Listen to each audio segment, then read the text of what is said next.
OBC नेते लक्ष्मण हाके यांच्या समोरच मराठा आंदोलकांनी घोषणाबाजी केलेली आहे। हाके लोणंदकडे जात असताना हा प्रकार घडला। पुण्यामधील निरा या ठिकाणी हा प्रकार घडलेला आहे। पोलिसांच्या मध्यस्थीनंतर परिस्थिती नियंत्रणात आणण्यात यश आलेलं आहे।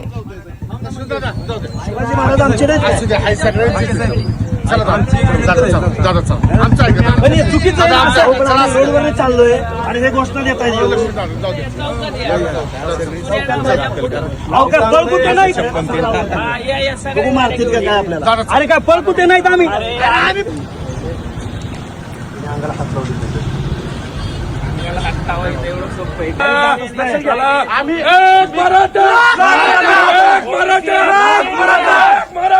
साप चुकीची गोष्ट आहे।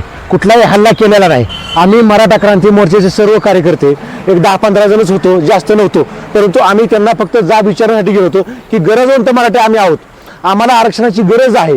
आमच्या आरक्षणासाठी मुंबईमध्ये मनोज जरांगे पाटील आमरण उपोषणाला बसलेले आहेत। लाखो महाराष्ट्रातून मराठा सैनिक मुंबईत पोहोचलेले आहेत। त्यांना तिथं आरक्षणाची गरज आहे। सगळ्यांना मलाच नाही तर महाराष्ट्रातल्या प्रत्येक गरीब गरजवंत मराठ्याला गरज आहे आरक्षणाची, आणि त्याची विनंती करण्यासाठी आम्ही त्यांच्याकडे गेलो होतो, परंतु त्यांनी चुकीच्या पद्धतीने गैरसमज करून घेतलेला आहे। आम्ही कुठल्याही पद्धतीचा हल्ला केला नाही, त्यांच्यापर्यंत पोहोचलो नाही, त्यांच्याशी चर्चा करत होतो, परंतु पोलीस मध्यंतरी होते। त्यांच्यासोबत 8 ते 10 पोलीस सोबत आहेत।